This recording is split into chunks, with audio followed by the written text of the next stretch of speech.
باسم الثورة نعلن نحن شباب مصر الثوار الرافضين لكافة أشكال الظلم والاستبداد واختطاف الوطن، رفضنا لما آلت إليه الثورة في مصر من تمكين لسلطة غاشمة هي امتداد لنظام المخلوع مبارك أسالت الدماء وأزهقت الأرواح وشردت وأفكرت الشعب المصري. نعلن نحن شباب مصر الثوار أن المشهد السياسي المعقد الذي تعيشه مصر الآن ما هو إلا ارتداد عن المسار الثوري وتمكين للقتلة من حكم مصر لقتل المزيد والمزيد من الأبرياء.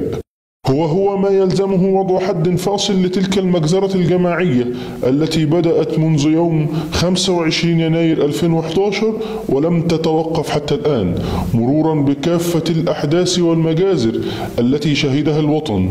فالفاعل واحد والمدبر واحد والمستفيد واحد. نعلن نحن شباب مصر الثوار أننا المحرك الرئيسي والوقود الأول والمستمر للثورة التي أضاعتها الحسابات السياسية والبحث عن المكاسب بين الأطراف المختلفة، فأوقعت الوطن من جديد في يد العسكر ليطلق آلة القتل في المصريين، ولتصفي الدولة العميقة حساباتها مع كل من شارك في الثورة.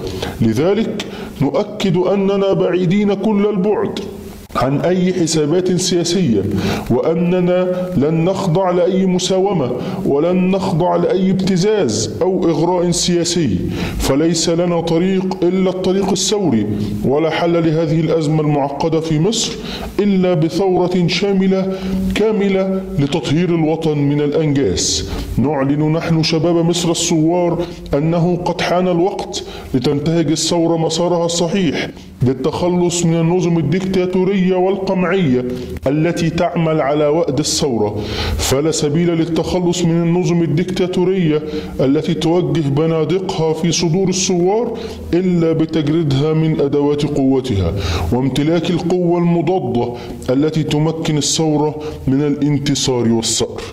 ندشن اليوم حركة العقاب الثوري لتكون تأسيس جديد للعمل الثوري الجاد والحقيقي من أجل تخليص الوطن من المستبدين. لقد سئمنا شعارات تكررت مرارا وتكرارا عن سلمية الثورة ضد سلطة مسلحة لا تفهم إلا لغة الرصاص، ولم نجد في العالم أجمع الثورات نجحت إلا إذا امتلكت القوة التي تحميها.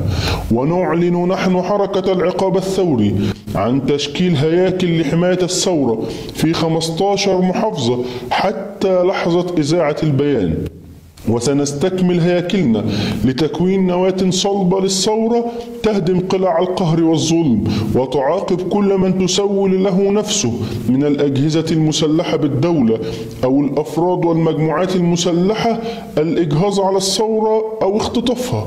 ولقد نفذت الحركة عدد من العمليات في محافظات مختلفة سيتم الإعلان عنها تباعا.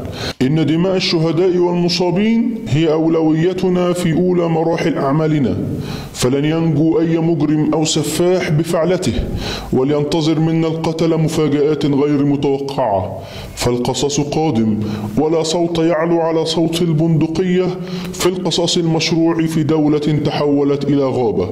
إلى كل الرافضين لإسالة دماء الأبرياء والرافضين للحكم الاستبدادي القائم من العاملين بجهاز الشرطة أو المنتمين لأي كيان مسلح يساند السلطة الحالية أن يتخلى فورا عن موقعه، فإن المواجهة مع تلك المؤسسات والكيانات المسلحة التي سرقت الثورة هي السبيل الوحيد لاستعادة ثورة يناير من جديد، وأن الحركة ستستهدف بشكل مباشر كل من تلطخت يده بالدماء وكل من يستهدف الثورة بالسلاح، فينجو من يشاء بنفسه قبل أن تجهز الحركة على كل هؤلاء.